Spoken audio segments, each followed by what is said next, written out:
My name is Charles Vela. This is for intermediate composition, and this is my community discourse project, a study in leadership communication. My major is in organizational leadership, so I decided to pursue somebody that was in a leadership role, a prominent role, and I reached out to a friend of mine. I interviewed the undersheriff of Riverside County, Bill Diorio. I've known him for a number of years, and so we were able to sit down at lunch and talk. And so I went into it first just with a general thought of, I want to know, how do you communicate with the leaders underneath you? As the undersheriff, he's the second in command.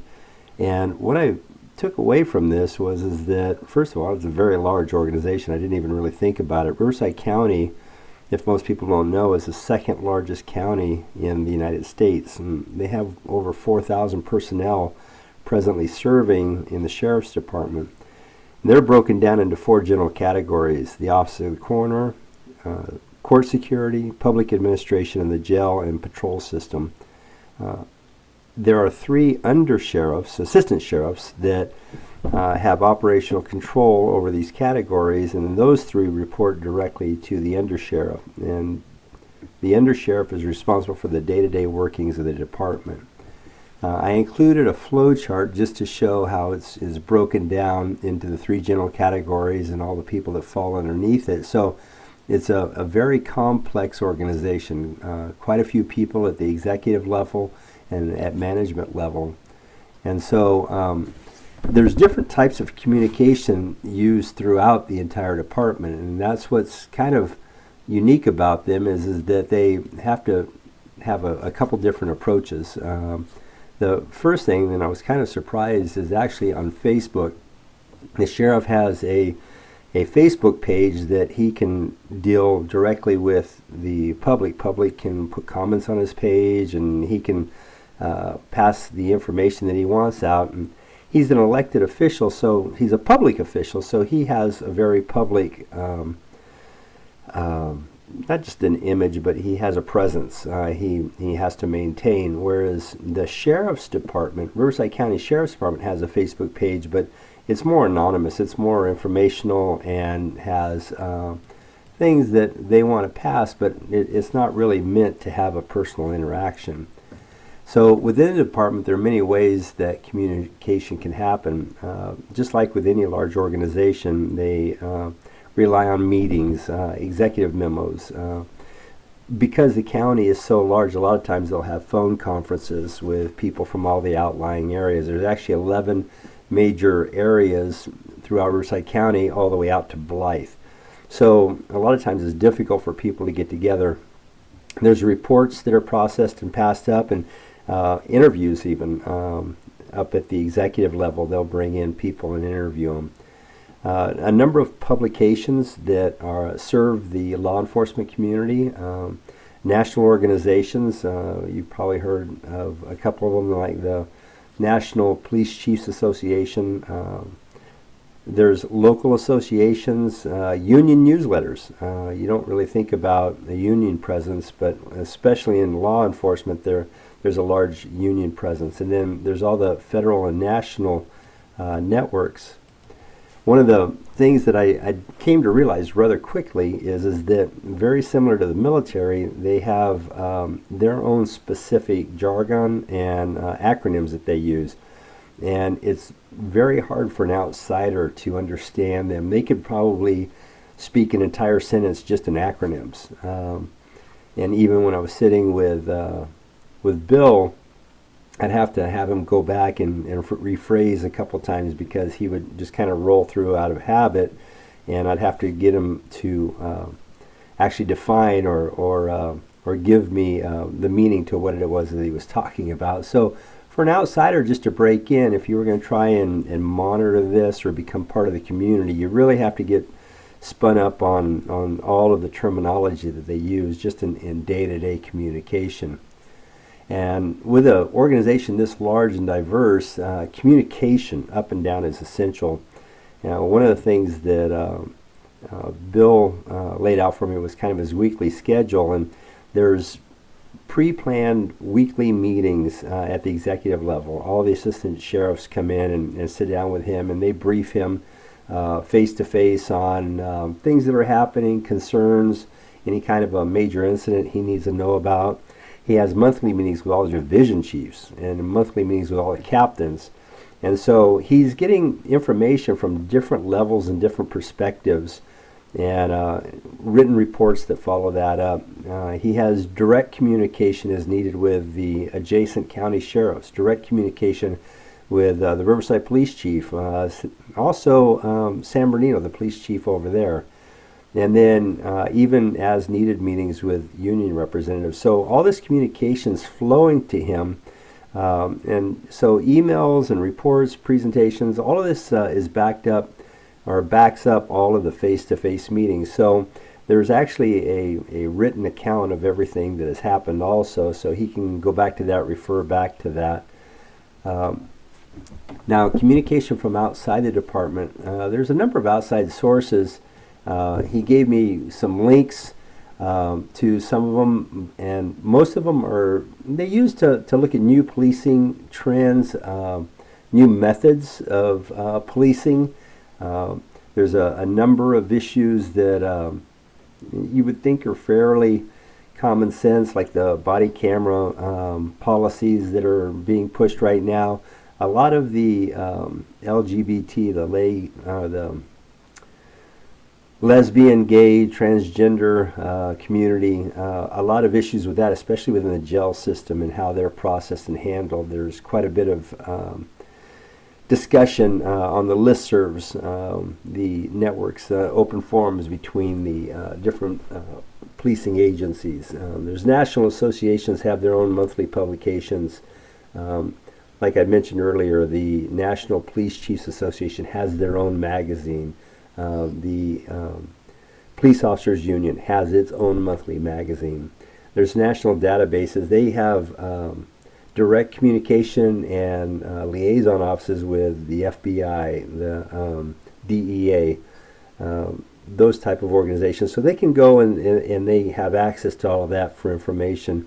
And then law enforcement agencies, they can find out who else has done research on all the different trends, or if there's a new way of doing something.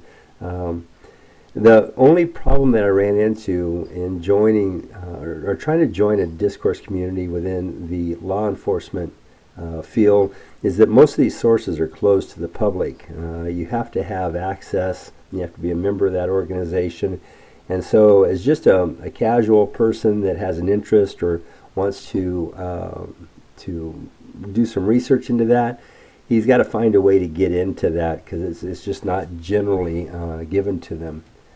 Now, the last thing that I really took from this, and this was kind of new to me, was with these major areas within the Sheriff's Department, there's different types of information that's needed, different types of communications.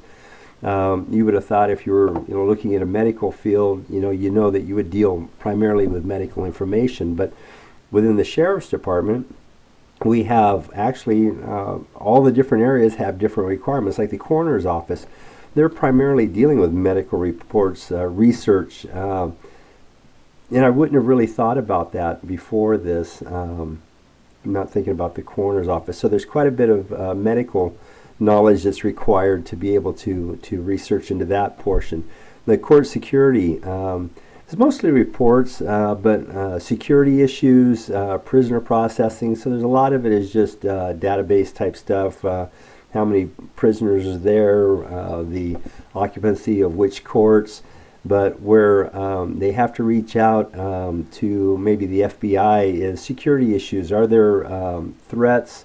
Is there a heightened security level going on? Is there a reason that they might have to step up security in a particular area? So they have outside security issues that they're having to follow up on. The public administration area here, this is kind of a different one. I didn't really understand what it was at first, but the Sheriff's Department also has the added responsibility that say a person dies with no heirs. Well, where does that property go to? The public administrator is actually the person that figures that out. So there's legal issues concerning property seizure and transfer of property to heirs. Now, property seizure would be, there's a drug bust, and they seize the property, the house, the car, anything like that. Well, what happens to that car once they seize it? Well, that's what the public administrator is responsible for, is disposing of that property or liquidating it or transferring it to a legal heir or something like that. They have that responsibility. And then the last area, the jail system. Oh, well, let me back up on that. So the public administration, there's quite a few legal issues that they have to be concerned about. So they've got to keep up in current laws. Again, even down to Bill was saying that there's certain Supreme Court decisions that affect them. So they have to stay very current on all legal issues. Within the jail system and out on patrol, most of the reporting is done through written report, but there's all kinds of legal issues and a lot of litigation trends. They're getting sued within the jails because of the way people are getting handled or processed, especially within the LGBT community. They're still trying to figure out how to house different prisoners of different how would I say it? Of different persuasions. So trying to figure that out.